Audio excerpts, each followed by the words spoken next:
Okay, so it's the 26th of October 2024. I thought I'd do a little loop, my local loop as I can call it. It's just out into the Peak District a little way. So as I've been driving around, I've noticed the colours of the autumn. It's really nice, so I thought I'd just do this short video just to show the colours of autumn in the Peak District and around Chesterfield. I'm doing this voiceover because I've listened back to the video and the free-up on me bike is so loud, it's just annoying. You can't really hear me talking, rambling on about crap. So yeah, let's have a little look round Derbyshire, shall we? If you look at the woods to my left, you can see all the colours of the trees changing, going to the browns and oranges, etc. It's a good example of the autumnal colour up here in Derbyshire. It's going all autumnal, grass is growing, dying back. I'll give a little review on this bike. I don't use it too often. I built it up earlier on in the year. I think I did a video, I can't remember. It's basically an AliExpress bike. Got everything from AliExpress, apart from frame, which were chain reactions closing down sale. Got it for less than half price, which is good. Never had a carbon bike before, but a bit hesitant with carbon. So, only things I'd change. I wish these were a bit wider, the angle bars. Yeah, so I wish these the angle bars were a bit wider. I've done these brake levers, whatever it's called, the shifters. They're too far forward, you need coming back a bit.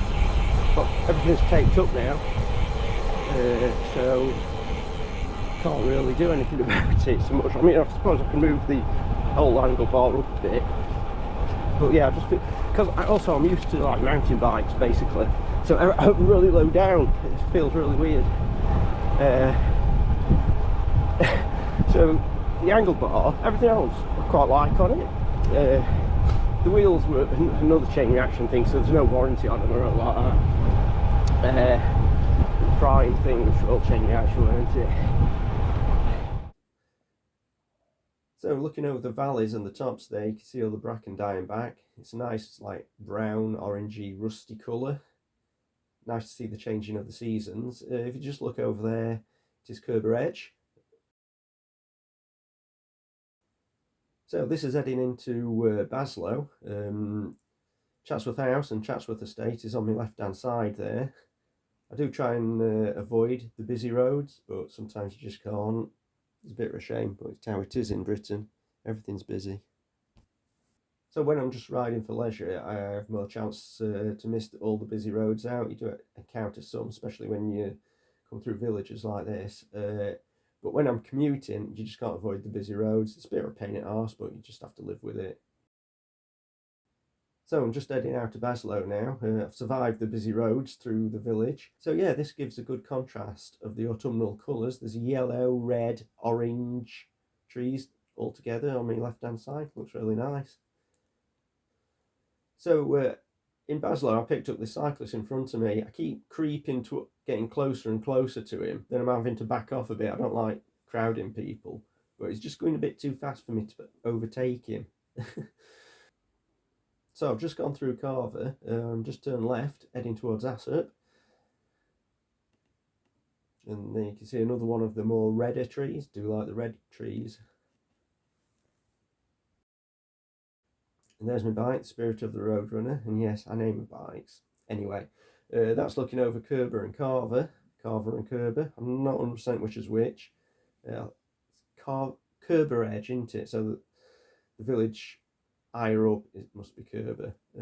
Yeah, it's looking really nice. All the rustic autumnal colours looking over the valleys there.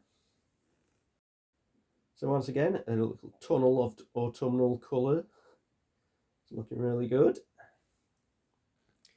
It's not too cold though, about 13-14 degrees. I forgot my little computer which tells me the temperature, but it really don't feel that cold considering it's middle of October, heading towards November. So that's a plus for us cyclists. No rain either for the time being. So I'm just entering the village of Assop. There's Assop Hall where people have weddings and stuff, I think. So this pub on my right, I went there once, it was really nice. I was doing a sportive. I only did the short bit of the sportive, but other people did longer ones, longer sections of it. I spoke to the landlord at the time, and he was saying people used to stay there. It's an hotel thing as well. They'll stay there and get drunk the night before the sportive, and they're so sick they couldn't do the sportive the following day. It made me laugh. And yeah, a little bit of road rage there, a bit of picking. It is a 30 zone, so I don't think he should have been overtaken there, because that guy were doing 30.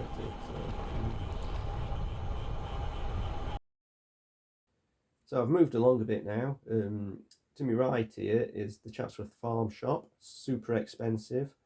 Nice though, so you pay for what you get. Yeah, so this is Pilsley Village. If you turn left, you head down into the main village.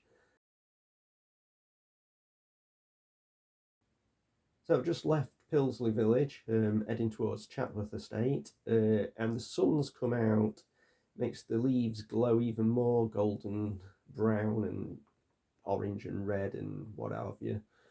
It does look really nice with the sun on. Whoa, watch the pothole, watch the pothole. They are literally everywhere. Nothing gets fixed in this country. Now, it's bad enough when you're in a car hitting them with a pothole. When you're on a bike like this with the thin, narrow tyres that are pumped up to about, what, 70, 80 psi, you feel it all through your bones. I'm surprised the bike survives it when I do it, but it's one of those things. It's a cross we have to bear in Britain, or in England at least. There seem much better roads up in Scotland, I've got to be honest.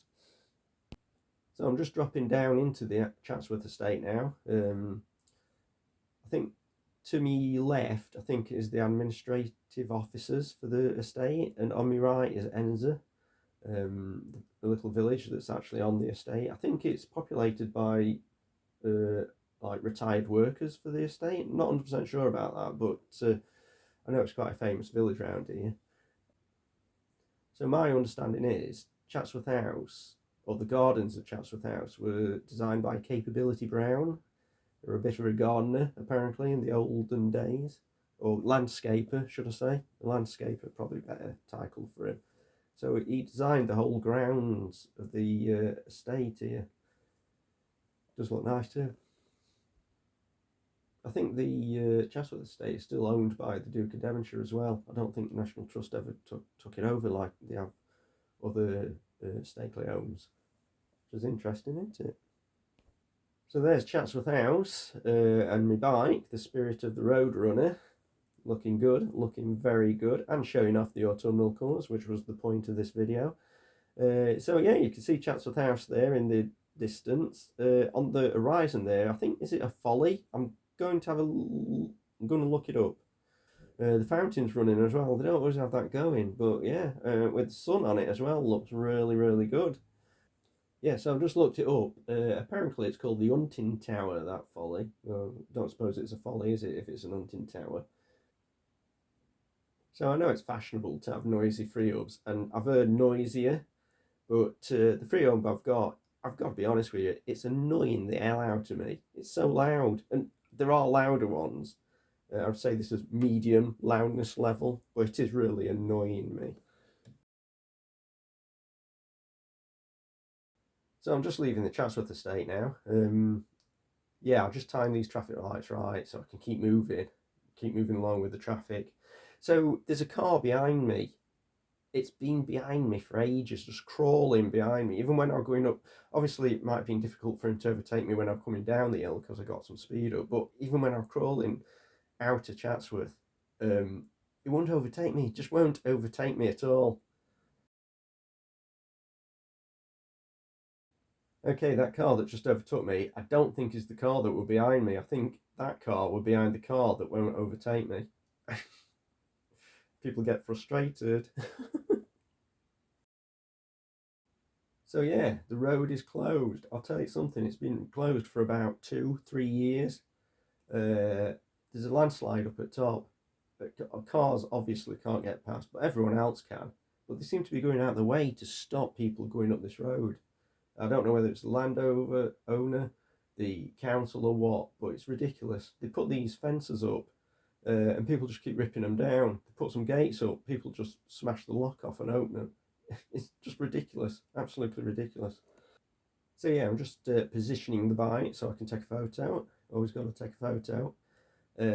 So on Strava segment, this is called Hell Bank. I don't know whether that's the actual name of it, but it's the big hill coming out of Ely. So this is the the blockage, the barriers they keep putting up. They just smashed the lock off the gate and open it. There's some barriers or fences to me right. They've shoved them all up hill, but they were across the barrier as well, across the road, and people just ripped them down or walked round on the left hand side there on the hill or the wall bit, retaining wall bit. I just find it a bit pathetic trying to block the road off like this. It's quite safe. There's no problem getting past. So this is the landslide, and as you can see, obviously cars can't get through, but there's no problem with pedestrians, cyclists getting through. It's been like that, like I say, for years. It's quite stable. Even if it slipped a bit more, you could walk round along hill. It's just not an issue. Well, obviously it is an issue for council. I don't know whether it's the landowners who keep putting these fences up. Yeah, enough said. I did see a motorbike come up here as well. Now, I would say a motorbike's a bit heavy to go around that bit of landslip. I personally wouldn't want to do it on an heavy motorbike. Maybe a light motorbike, but you were on a big GS. But it went up and then come back down as if you couldn't get through. So maybe the gate is closed at the other end, but just smash the lock off like everyone else does that. So yeah, this is the other end of the closed road. Yeah, so yeah, the gate were closed, but like I say, just smash the lock off like everyone else does. Or, I mean, this barrier they put up, that's been pulled to one side so people can get round. So I honestly despair of this country. I don't know what it's going to come to in the next few years. Because the council, they just seem to try and make an issue of everything. They prioritise funding for stuff that isn't important.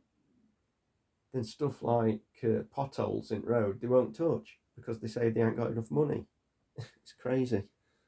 They need to learn the priorities.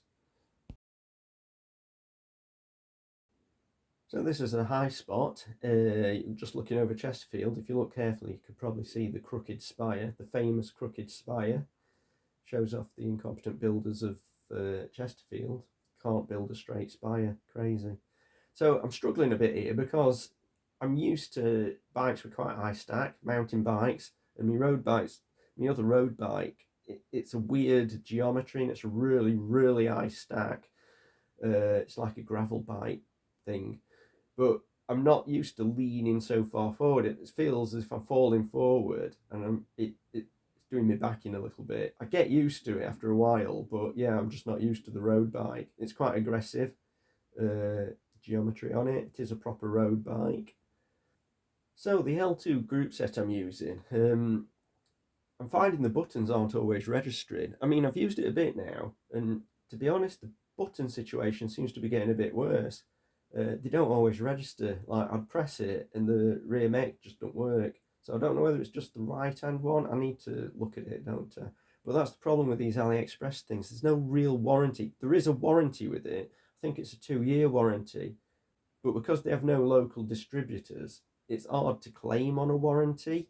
So it would be interesting if I can do that or not. I'm going to monitor the situation over the next couple of months and see what it's like. But once I have no interest in cycling on a road bike in the rain, so I only go out when it's dry anyway on my road bike. Different story with my mountain bike and when I'm commuting, but this specific road bike I just don't use in the wet because no mud guards or anything. But I think they might have problems with these, the clickiness of the shifters, just simply because I've heard at version 2 they have increased the clickiness of them, but it's not the clickiness that I've got a problem with, it's the fact they're not registering when I press the button, or the rear mech isn't registering when I'm pressing the button. So yeah, we'll see how that goes. So like I say, I've got everything from AliExpress apart from the frame and the wheels, which were the closing down sale on Chain Reaction. They seem okay. I don't know how to judge them, to be honest. But the biggest problem I had, and this were an AliExpress one. Oh, also, I spent a fortune on this sort of stuff. Even though you're getting it from AliExpress, it would have been a lot cheaper just to buy a fully built up bike, you know, a proper bike. But I like putting it together. I like assembling it. But yeah, the biggest problem I had was the rear cassette. It was skipping in one of the gears. It was one of these, like, supposed to be a lightweight steel thing, milled from one bit of metal or something or other. And looking at it, it looked fine. It didn't seem to be a problem. But when you got the chain on and started riding it, just skipped. I think it was on the ninth gear, and it would just skip and skip and skip. And I've had to change it. I've got another cheap one, but from this country, and it's working fine now. So yeah, of course, once again, no warranty. I can't send it back. I can't. Well, you can probably send it back, but it's not worth it because of shipping costs and everything. Yeah, if they had local distributors, it would be a lot easier. But yeah, so £70 wasted. The cassette I replaced it with, I think it was Sunrays, so another cheap brand, but it works fine. But but it would have been cheaper if I'd got a 105 cassette. But the 105 cassette, what was available was a silver one, and I wanted a black one to go with rest at bike. Okay, so I've just moved on to Chatsworth Road now, heading into Chesterfield. It is the 26th of October 2024. This has been my ride round my local loop, just into the Peak District a little ways, and Chatsworth, just to show off the autumn colours, really. I think I'm going to do a separate video of me ranting and raving about this, shall we say, useless cycle lane. Yeah, so that's me done for today. If you want to hear me super rant about this waste of space cycle lane, I'll do a video for that at some point. Toodaloo.